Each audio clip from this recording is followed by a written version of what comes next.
population of South Africa as of the 2nd of February 2022 was 62.027 million. Iziko lenkcukacha manani lidize kuba Lonyukile inani labantu kweli kusuka ku-51.7 million ku-2011 ukuya ku-62 million kunyaka ophelileyo. WADA is obligated based on the code and the standard to file the appeal to the Court of Arbitration. The Court of Arbitration will rule on the matter. Urhulumente weli uthi uza kubhenanga kwisigqibo se-arhente yehlabathi echasene nokusetyenziswa kwamachiza angavumelekanga kwezemidlalo nebigrogrisa ngokohlwayo uMzantsi Afrika ngokungathobeli imiqathango yayo. Black Label, by coming back on board, has really, added good value for us, and I'm always one of the guys who advocates like we can play more games. Athelekisiwe namhlanje amaqela aza kudlala kwindebe entsha ebizwa nge-Carling Knockouts.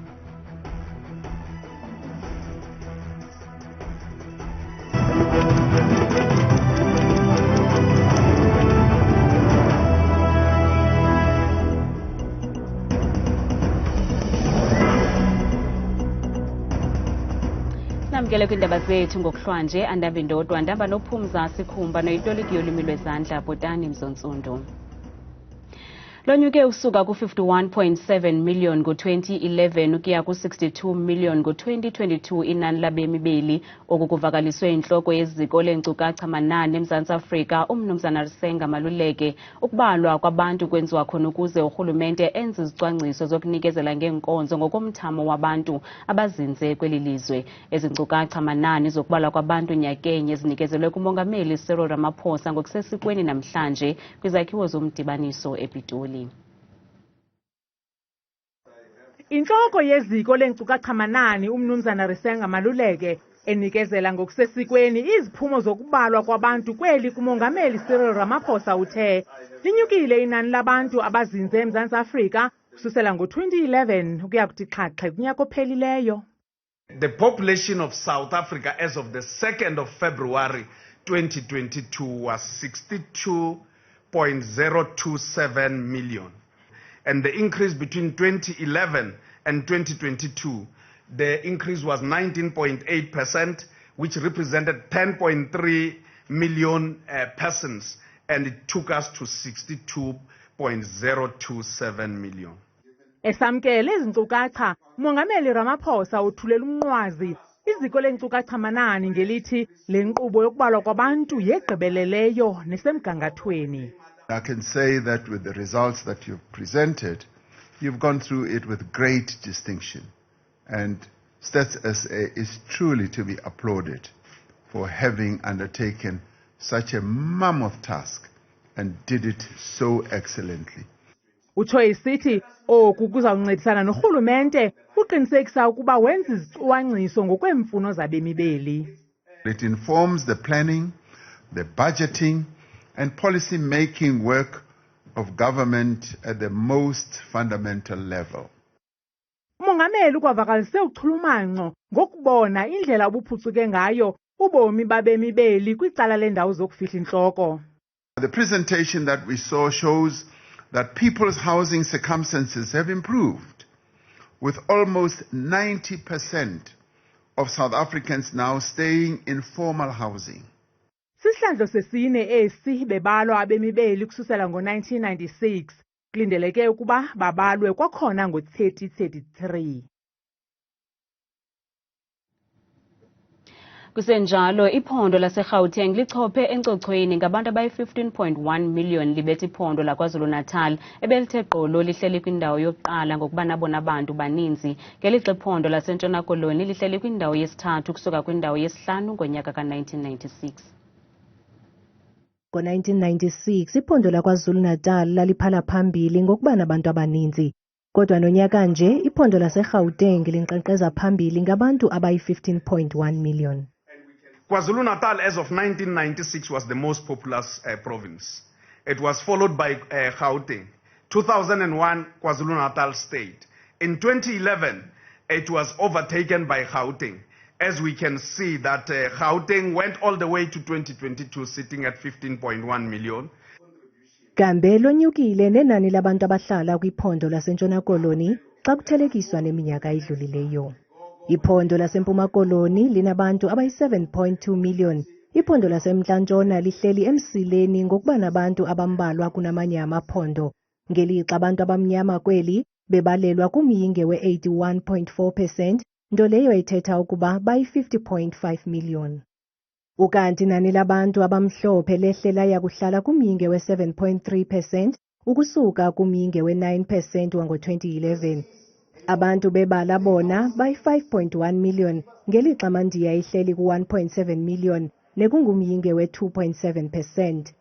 7.4 million is the Western Cape, Eastern Cape 7.2 million, Limpopo 6.4 million, Impumalanga 5.1 million, the Northwest 3.8 million, 3 million goes to the Free State, and the Northern Cape, as usual, it has the largest landmass. It's sitting at 1.4 million. Umyinge we-61.2% wabemi beli ngabantu abangaphantsi kweminyaka engama-35, abantwana ukusuka kwinyanga yokuqala yokuzalwa ukuya kwi-14 bayi-16.4 million, abantu abatsha ukusuka kwiminyaka eli-15 ukuya kuma-34 bayi-21.6 million, ze abantu abadala phakathi kweminyaka engama-35 ukuya kuma-59 babe-18.0 million. Inkonde neenkondekazi ezingaphi kwama-60 nangaphezulu ziyi-60.1 million. But of interest is the white population group. When we look at 2011, they were sitting at 9%. They have now declined to 7.3%. Ilizwe loMzantsi Afrika linabantu abangenamakhaya abathe kratya ku-50 ngokwengxelo yeenkcukacha-manani ezakhutshwa kunyaka ophelileyo. Isizekabani soko kukulahlekelwa kwabantu yimisebenzi nokungabi namali engenayo.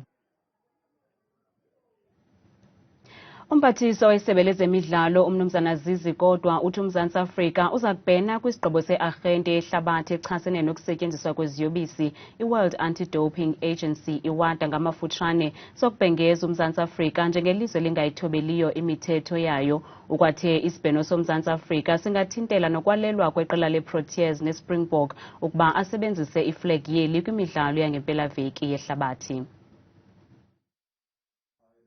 Kule ndibano nonondaba, umphathiswa wezemidlalo kweli umnumzana Zizi kodwa uvakalisa ungoneliseki lixesha elifutshane elivulelwa yiWADA ukuba amazwe enze inguqu kwimigaqo-nkqubo ephathelene nemiqathango yayo. We are a sovereign country.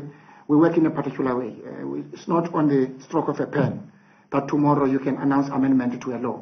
It has got huge implications, not only integrity, but also the participation. So we think between now and May should be sufficient for us to really to come up with a credible legislation. uMzantsi Afrika ulindele umkhombandlela kwiWADA kulandela Isibheno sawo. WADA is obligated based on the code and the standard to file the appeal to the Court of Arbitration. The Court of Arbitration will rule on the matter. And this has its process to unfold. As the Minister said, we may not even go to that process if WADA accepts the letter of dispute today. Elisebe likwathi limanqada-nqada lilungiselela ukuthi thaca phambi kwepalamente umthetho osayilwayo ozokuhlokomezela izindululo zeWADA ukuze imithetho yeli ye-doping ihambiselane neyehlabathi. Likwathi linomnqweno wokuba iWADA ingasibekela bucala isigqibo sayo sokuchaza uMzantsi Afrika njengelizwe elingayithobeliyo imithetho yehlabathi elawula i-doping. Uyaphandwa umnumzana othile orhanelwa ngokuzenza singa-gqirha kwisibhedlele iHelen Joseph eRhawutini. Ibhunge ligcina iinkcukacha zoogqirha abaliqoshelisileyo uqeqesho iHealth Professions Council of South Africa ukutsho lithi ukulwa oosinga-gqirha inkqubo efuna ixesha. Ugqirha Mahome Masike we-HPCSA ukuvakalise oku emva kwesiganeko sokubhaqwa komntu obonakele efaka nemilomo nezigulana eHelen Joseph. Idyunivesithi iVets iphikile ukuba yakhe yanomfundi onguMatthew Lani kwaye alikho igama lakhe kumqulu we-HPCSA. Izitholo zihambisa zithi lo mrhanelwa uzenze ugqirha zingelwa okwisibhedlele ithembisa njengokuqeqesho lokufunda umsebenzi i-intern ngolwasemzini. Ugqirha Mahome Masike we-Health Professions Council of South Africa uthi eli lidabi abajamelene nalo elifuna ixesha elaneleyo. Getting rid of bogus doctors in our country is a process and definitely not an event. We get quite a number of them, and my investigators are busy trying to get through to this particular person. Isebe lezempilo eGauteng lithi luphando lwamapolisa oluzawudandalazisa ukuba ozibiza njengogqirha Matthew Lani ubesebenza msebenzini kanye eHelen Joseph.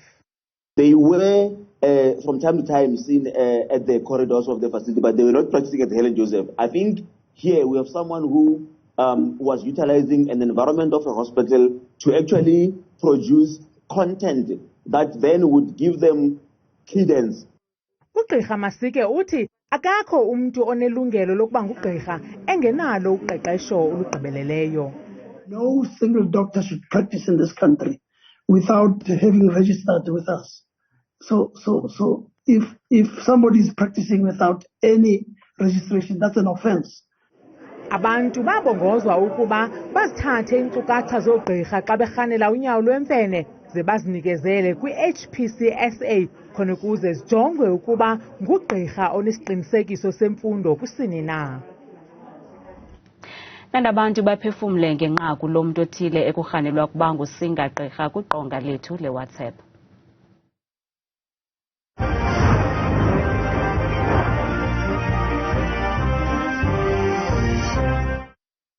Xa kucaba ubugqirha obu uyabuthanda and uyakuthanda ukunyanga abantu ngewayefundile ahamba esikolweni afundele ukuba ngugqirha. Baningempela abaphila impilo engeyona la enkundleni zokuxhumana kanjalo ke nabenza okungafanele bayakwenza abangagunyaziwe ukuthi bakwenze la enkundleni zokuxhumana naye noDokotela Mbumbulu bese party nje wabanjwa. Into engalunganga kuphela leyo ayenzileyo, kumele abanjwe avalelwe ngalento ayenzileyo kuba ukhohlisa abantu. Kodwa koyike kwa aba bathatha ama-chance bezibiza uba izinto abangayizisa abangezisa ayikwesi bazenze ugqirha engayingogqirha. Nithini na apha kum ngoku nithi sinogqirha Mbumbulu apha eMzantsi Afrika. Hey hayi makabanjwe lo gqirha lo. Lo singa-gqirha lona wehlisa nje isidima sabanye oogqirha befana uba akhanikwe isohlwayo esingathi simfanele. KuFacebook ugaba KG Mtyatyamba uthi hayi kunzima kweli lizwe lethu bekufanele ukuba abanjwe lo mfo into ezodlala kazazi ulahlekisa abantu bakuthi. Andila Mashiyambixane uthi nene abanye abantu bawasebenzisa gwenxa amakhasi onxibelelwano makabanjwe ugqirha Mbumbulu utsho semthatha. Nokuthula Jamani uthi he unesibindi ugqirha omgunyathi makabanjwe tshini iphara likagqirha.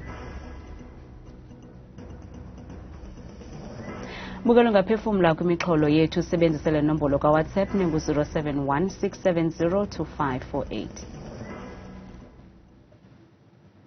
Zishiyeke zididekile iintsapho zabantwana ababini baseNaledi eGauteng abasweleke emva kokutya iibhiskits okukulandela ingxelo yesebe lezempilo yoqhaqho mzimba ngesisekabani sokusweleka kwabantwana. Le ngxelo idandalazise ukuba uqhaqho lufumanise uhlobo lwetyhefu yokubulala izinambuzane kwizityalo nakwizilwanyana ukanti omnye wabantwana ababalekiselwe esibhedlele uchacha kuhle ekhaya. Ingxelo yoqhaqho mzimba yamakhwenkwana aneminyaka emithandathu ubudala seSoweto iphumile. Izihlobo ziphefumle ngezi ziphumo. Unale something erisayijwetsweng maybe in details. Umnqwazi awuqini kuyo yonke lento. Ikhona into esingayixelelwayo. Siva ngathi kuyafuneka ukuba sihlaliswe phantsi kakuhle sicaciselwe ngale ngxelo. Kwaye futhi siyafuna ukwazi uba loliphi uhlobo lwetyhefu kulo. What kind of words settling more? Uthi kuthiwe aba bantwana batye ityhefu engazi ke ukuba badibene nayo kwiibhiskits ebebezitya okanye beziphelelwe lixesha. Umntakwabo Neorhang naye otye ezi bhiskits uphumile esibhedlele ngelixa omnye umntwana esese-ICU. Waye wabuyisa kakhulu esithubeni waqabuka wabuza ukuba uphi na umntakwabo uNewo naye owayekhupha ephuma amathe aliyelo. Nanjengokuba usuku lomngcwabo lusondela nje Ezi ntsapho zithi azikakwazi ukwamkela ukuba ngenene abantwana babo baswelekile. Ne ke nagana gore ke strong, but today ke tsoga ke se sharp at all. La makhwenkwana amabini uLyonjele noNeogang bazawubekwa kwikhaya labo lokugqibela ngoLwesithathu kwisingcwabo esidityanisiweyo. Kwiindaba zethu kuchannel 163 oziphathelwa Newsroom Africa, ndinguZola Sholwana eSoweto. Abazali kwisikolo samabanga phantsi emfundweni eMpumalanga bayavutha ngomsindo, banyanzelisa isebe lezemfundo esisiseko kweli phondo kuba lithabatha amanyathelo ngakwititshala nabanye abasebenzi ababini kwesi sikolo abatyholwa ngokuba ukutya kwesondlo sabantwana. Abazali badyushe ngamaphandle kwamasango esi sikolo befuna impendulo. Batali basemfundweni primary school bahlangene ngaphandle kwalesikolo kutothola timpendulo emva kokuthi kube netinsolo tekuthi kuntshontshwe kudla kulesikolo. Esikolweni lana amathishele atshontsha ukudla ukudla ebamele banike abantwana lana bakupheke abantwana badle. Abantwana laba bathi bona abasuthi mabapheka lana esikolweni bayakhala bafuna imali yokukhera enthina abazali asisebenzi. Labanye batali basola thishela nhloko walesikolo ngekuthi uvikela labo lokusolakala ukuthi bayingcenye yekuganga kulesikolo. Sikhala ngendaba le yaba ma-mistress ama-teacher wala esikolweni sethu semfundweni no-principal wakhona ngokutshontsha ukudla kwabantwana besikolo. So sikhala ngaleyo ndaba ukuthi abasapoti abantwana bethu during ukudla besikolo babatshontshela estate basapoti abantwana bethu ukuthi bafike endlini badlile. And futhi kunabantwana abanye ukuthi basuke emakhaya bangadlanga bafika la esikolweni bathembela ukudla besikolweni during i-break. So abantwana labo bafika balambile. Litiko letemfundo eMpumalanga lithi lisaphenya ngalesehlakalo. Etindzabeni tethu kuchannel 163 lotilethelwa iNewsroom Africa ngumweli Masilela esiyabuswa eMpumalanga.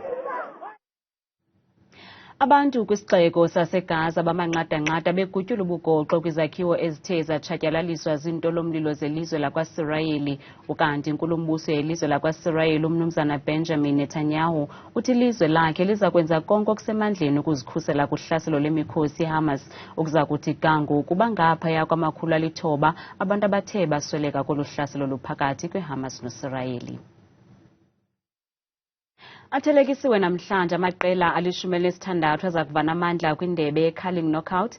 Le ndebe ye-curling knockout ingene endaweni yendebe ye-Telkom knockout neyagqityelwa ukudlalwa ngo-2019 iphunyelelwa iMamelodi Sundowns. Athelekisiwe namhlanje amaqela ali-16 aza kungquzulana kule ndebe ye-curling knockout.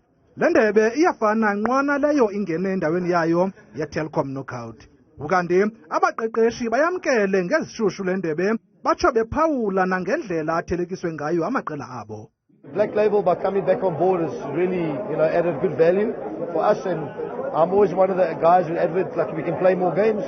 If we get more games, it's the better for all of us. This new format is an opportunity for everybody to compete. And there's some exciting fixtures already. We want to strike a balance between performance and results. We have been performing well, but you're not getting results. I-Orlando Pirates nesanda kuphumelela indebe MTN 8 iza kwamkela i-Cape Town Spurs ngelixa iMamelodi Sundowns iza kutyelela. Kaduthabile Makhaphela selengqangile neMozulu.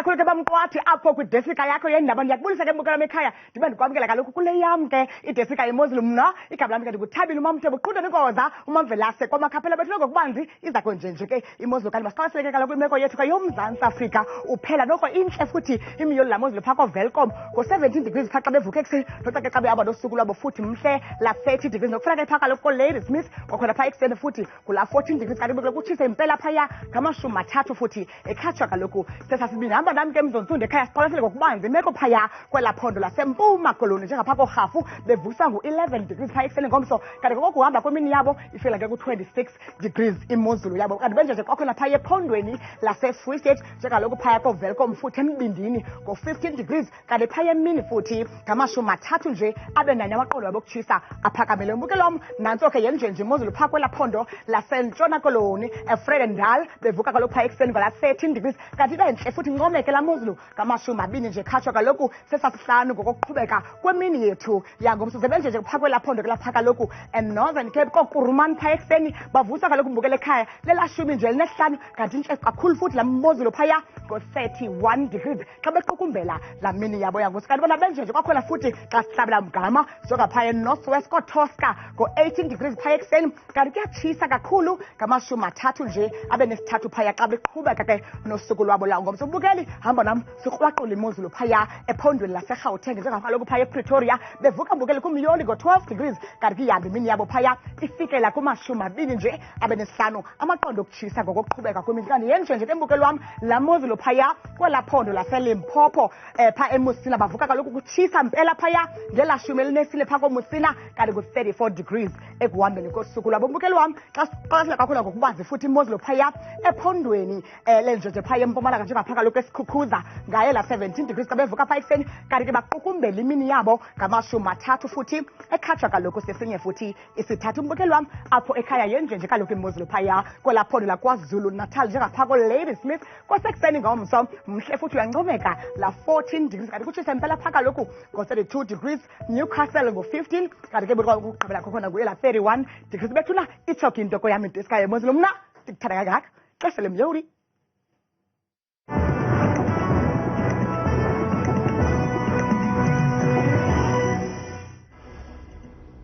kamnandi mawethu.